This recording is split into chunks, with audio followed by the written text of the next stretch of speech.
Hello everyone, welcome to Medification. In this video, you will get to know about the clinical aspect of head and neck. So, let's start with cranium fracture. There are 6 types of cranium fracture. Those are depressed fracture, lineal calvareal fracture, countercurve fracture, comminuted fracture, fracture of Terrion, and basilar fracture. Coming to depressed fracture, if any part of the bone is depressed inwards, the brain is injured. That is called depressed fracture. Then lineal calvareal fracture. From the word itself we can understand that it occurs usually at the point of impact. But the thing is, the fracture line radiates away from it in 2 or more directions. That is, if a person got injured like this, the fractures like this, from this line itself many lines will arise. Like this, many lines like this will arise from this line of fracture itself. Coming to counterblow fracture or countercurve fracture. In this, fracture occurs at the opposite side of the cranium and not at the point of impact. That is, if an injury occurs at this part of the bone opposite to this injured part will get damaged. That is called countercurve fracture or counterblow. Coming to fracture of Terrion. As you all know, Terrion is the meeting point of sphenoid bone, parietal bone, frontal bone and temporal bone. And if any fracture occurs at this point, it is a life-threatening thing. It occurs due to the damage to the anterior branch of middle meningeal vessel, which in turn will damage the motor area of the brain. Then coming to basilar fracture. This fracture involves the bone forming the cranial base, that is the occipital bone, temporal bone and the sphenoid bone. And in this case, the CSF will escape from the through. By this, we have completed the different type of cranial fracture. Now let's go to hematomas. The word hematoma or the hemorrhage is the collection of blood outside the blood vessel. There are 3 types of hemorrhage or the hematomas. Firstly, we can go to epidural hemorrhage. And in epidural hemorrhage, the hemorrhage is arterial in origin. And if a person met with a terrible head injury, the middle meningeal artery is broken. The blood from the broken branches of the middle meningeal artery is collected between the external periosteal layer of the dura mater and the calvaria. That is called epidural hematoma or the epidural hemorrhage.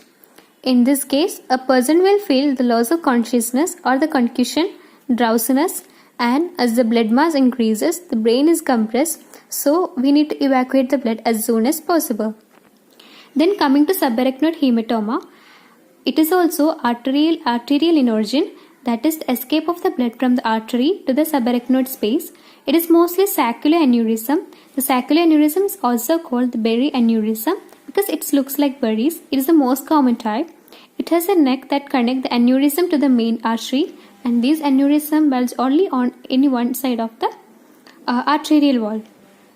Then in this case also, if heavy bleeding occurs, the person will have severe headache, stiff neck and meningitis. And finally, coming to subdural hematoma. It is venous in origin. It occurs damage to the superior cerebral vein. It is also known as dural border hematoma, and blood creates space at dura-arachnoid junction, like this, dural matter and arachnoid matter. Now coming to kyphosis. It occurs due to the abnormal increase in the thoracic cavity. In this, vertebral canal curves posteriorly like this. In this, erosion occurs at the anterior part of one or more vertebra, and if the erosion continues, overall loss of height will take place. If excessive thoracic kyphosis takes place, Dowager hum will occur. It is most common in older women. These are the notes that I made from the clinical aspect of the head and neck from the Standard Book of Anatomy, B.D. Chaurasia. Caput succedaneum. It is a soft tissue swelling due to the damage of the blood capillaries during delivery, and it will become normal within few days in postnatal life. Then in face, nasal bone is the most commonly fractured bone. Then comes the mandible and the parietal eminence. Terrion. As I have said earlier, it is the meeting point of frontal, parietal, temporal and sphenoid bone. It is also known as Anterolateral fontanelle. During accidents, anterior division of the middle meningeal artery is injured so that a clot will occur between skull and dura mater, which will cause damage to the motor area of the brain, which in turn will cause the paralysis of the opposite side. And if the clot is sucked earlier by trephining method, the person will survive. You might be thinking, what is trephining method? It is a method using trephine, which has a shape of cylindrical saw used for removing disc of bone, especially from. So, in order to avoid such head injuries, head must be protected by helmet. Now let's see what will happen if anterior cranial fossa is damaged. If anterior cranial fossa is damaged, blood clot will take place and discharge of the cerebrospinal fluid or the CSF will come out through the nose. It can also cause a condition called black eye, that is the escape of the blood through eyelids. It occurs because frontalis has no bony origin. Then, if middle cranial fossa is damaged, blood clot and the cerebrospinal fluid, discharge of the cerebrospinal fluid will come out through the ear. In the earlier in anterior cranial fossa, discharge of the cerebrospinal fluid and the blood clot will come out through the nose, and in this case it will come out through the ear. And then if the sphenoid bone is involved, the blood clot will come out through the nose or the mouth. And in some cases, 7th and 8th cranial nerve. If damage occurs at the posterior cranial fossa, bruising will take place at the masted region, and in some cases it can extend to sternocleidomastoid. You might be thinking, what is bruising, right? It is a bleeding under skin due to trauma of any kind. Now let's see the fontanelles. It is the anatomical feature of the infant, that is, the space between cranial bones of the infant. It helps to know about intracranial pressure. If pressure increases, bulging is seen. If pressure decreases, depression is seen due to dehydration. There are many kinds of fontanelles, but here I am pointing out two: anterior fontanelle and posterior fontanelle. Anterior fontanelle is also known as brecma. It is a meeting point between the coronal and the sagittal suture. It will permit the growth of the bone, and it will fuse at 18 to 24 months of the age.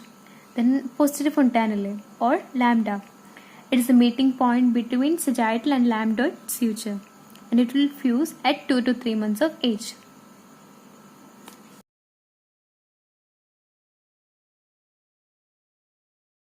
So future docs, the main important part is solving the questions. And now we will solve some important question on the topic we just learned. So the answer for this question will be Le Fort 2 fractures. So as you can see in the picture, this is the result of the panda facies.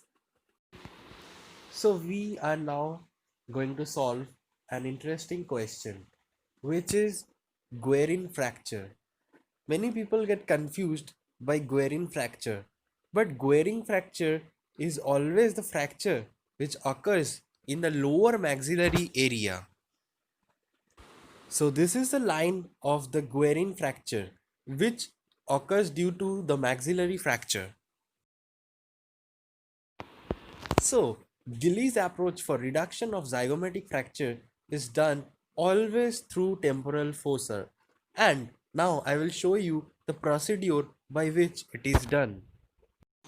So as you can see, first the instrument is inserted deep to the temporalis, and then we heal the zygomatic fracture.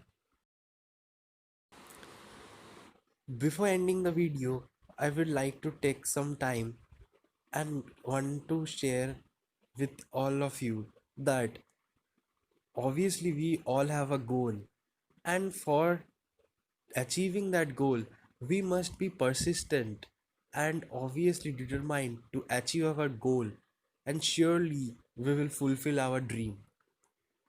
Thank you. Stay safe, stay healthy. Please let us know if you have any doubt in the comment section, and you are welcome to suggest us on what topic we should make the next video on. Stay tuned with Medification for more videos like this, and see you until next time, and thank you all of you.